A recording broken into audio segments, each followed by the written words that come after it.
Thank you very much. I have to say I'm really glad that I'm in Budapest. Whenever I cross the bridge over the river, then I know that I'm in the right place when I see this magnificent, wonderful view. So thank you, and I'm saying this to the organizers for the invitation. It's an honor, but also an obligation. I do hope that I will face this challenge. Right, I'm going to talk about the Polish perspective regarding the topic of our panel. First let me say a few introductory remarks. Constitutional systems change very often in an evolutionary way. Sometimes they change without visible change. And we have a variety of examples in the history. Like, for example, in ancient Rome, in the period of the Republic, power was being slowly transferred from the Senate to following emperors. In Great Britain, of 18th and 19th century, the power was being slowly transferred from the crown to the government.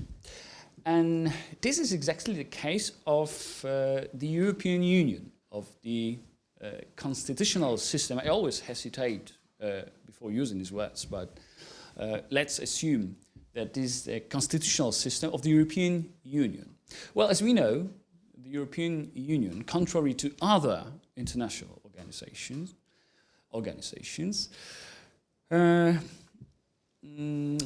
has managed to develop its own political and constitutional structures, its own political and constitutional system, as a matter of fact. The system, which is based on two foundations, the first one, intergovernmental cooperation, and a second one, activity of central bureaucracy. And the system has been changing step by step, gradually, in a long process. And the big and important element of this process was, I would say, apart from creating autonomous institutions, it was transferring power from member states to Brussels, which actually took place in two stages. At least I divided in two stages. At the first stage, all these actions were taken for, I'd say, practical reasons, for practical needs. But at the second stage, the actions were taken or the actions aimed at least from the perspective of some political circuses, at building a European state, a kind of federation. And the Maastricht Treaty was a turning point in this regard. There are plenty of descriptions of this process. Let me not to focus on this issue, because my speech is about the Polish perception and how Poles perceive this issue. Well, in Poland, until very recently, we have not perceived the European Union in this way. I mean, in the dimension of constitutional system, as a gradually forming state, both in the pre-accession and post-accession periods. The public opinion and public elites believed or looked at the European Union as an organization providing prosperity and promoting important values which made Europe successful after the Second World War, The values like democracy, like rule of law, like solidarity, like free market economy, etc. So everything which was matched with so-called good life. So the assessment of the European Union in my country on the Vistula River, I can imagine also in other Eastern European countries who have managed to release themselves from the Soviet occupation. The assessment was strongly determined by the fascination of the West, by conviction that the West is the promised land, and it is just worth taking patterns from Western countries. And all this lacked any reflection on the activities aimed at building European state, aimed at creating federation, which were visible at that time. A reflection that the agenda of Brussels and of some European capitals is full of pro-federalist demands, which proves a clear proof, which delivers a clear proof that the debate on the European Union in Poland was clearly one-sided, that there was too much optimism about the European Union, that we did not understand everything what was going on at that time. Well, honestly, this is my own experience. We didn't even have books, at least, the books in Polish language. I remember my book, the book that I prepared myself for the exam for the European law, written, by the way, by the current Prime Minister, Mateusz Morawiecki, who was co-author of this book. And there was no notion, there was no remark regarding the federation. Well, there were also other sources which I used and made myself aware that tendencies like this existed. But for the majority, for the vast majority of Poles, as I can imagine, this word, federation, federalization, did not exist. And that was exactly the atmosphere in which Poland in early and late 90s was preparing for the accession. After liberating from the Soviet camp as a freshly, newly baked democracy, at that time, the emphasis was mainly put on creating a modernized, a new constitutional identity, which was finally established, as you maybe know, in 1997. All energy was invested in creating new solutions. These were different solutions, but mostly based on Western values and institutions, but partly also institutions and values arising from our tradition. And there was a big desire to meet democratic requirements, to meet democratic standards. The standards which were also involved in the Maastricht Treaty and all other later European treaties.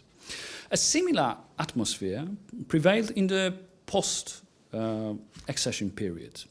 Well, that atmosphere gave rise to enthusiasm of the public opinion and politicians.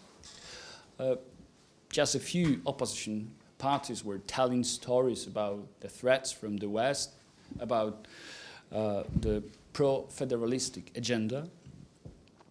But Poles didn't listen to them.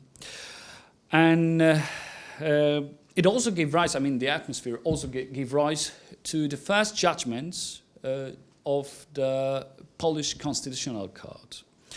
It is true that these judgments were very, very restrained as for the idea of the integration.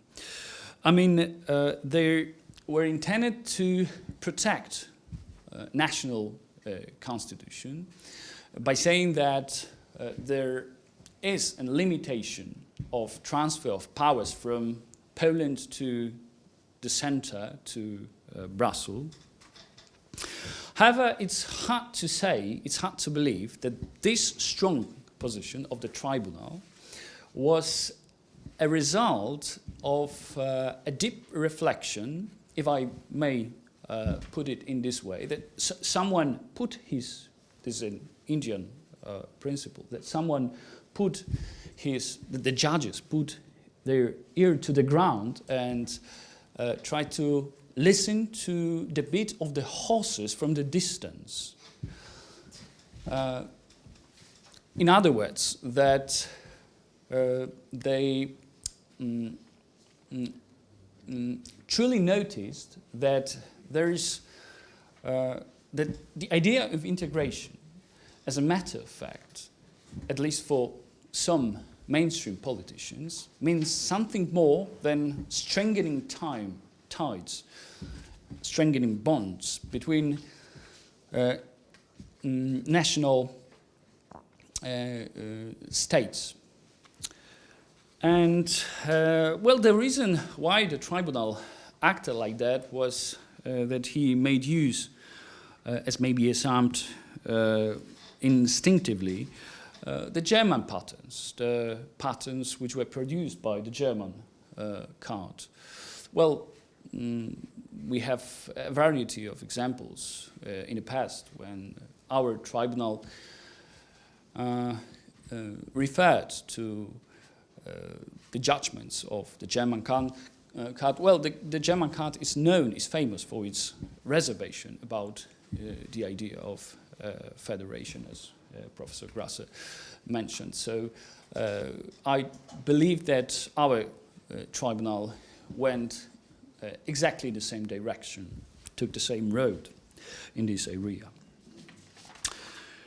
And this is how two famous judgments were produced, were issued. The judgment of May 2005 and judgment of November 2010. Judgments creating the Polish formula of constitutional identity and some theses including in them. Let me not to develop this issue as we have time limitations, but these were the first judgments indicating where's the boundary, where's the limitation of transferring of power from Warsaw to Brussels.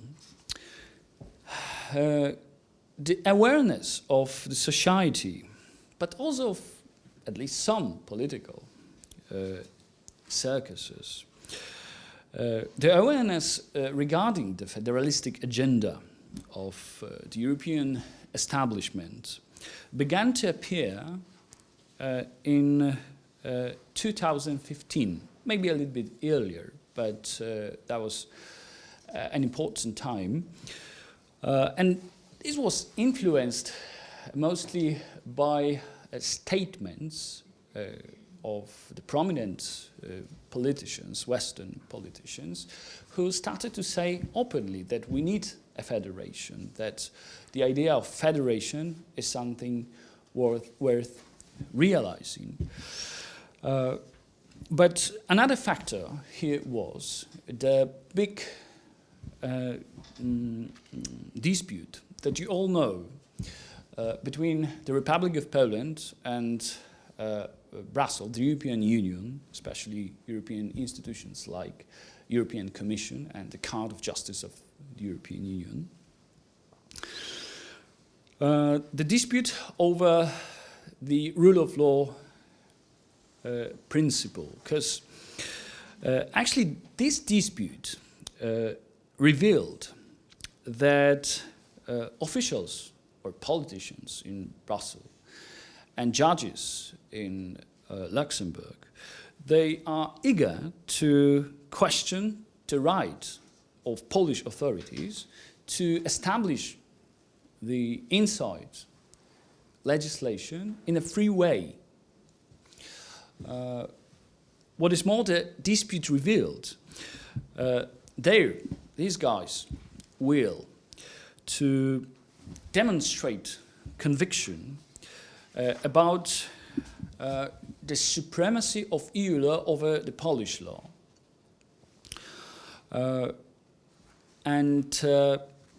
Well, in the atmosphere of strong tensions, far-going instruments were used. I mean, the instruments which were going to enforce obedience of Polish authority. And these were different tools, like, for example, the regulation of conditionality, like the European debt. They both bring such an effort that the officials in Brussels try to make Poland obedient in the areas that they want our country to be obedient. And this is a time when two important judgments came.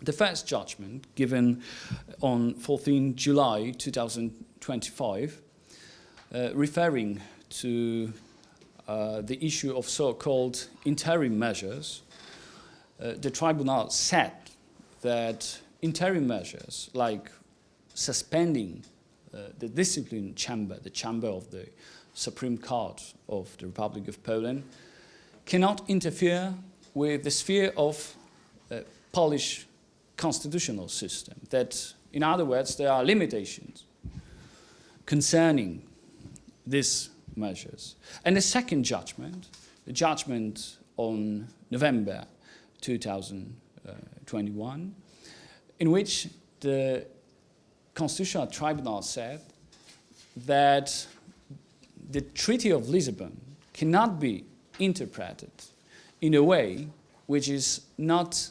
inconsistent with the Polish constitution.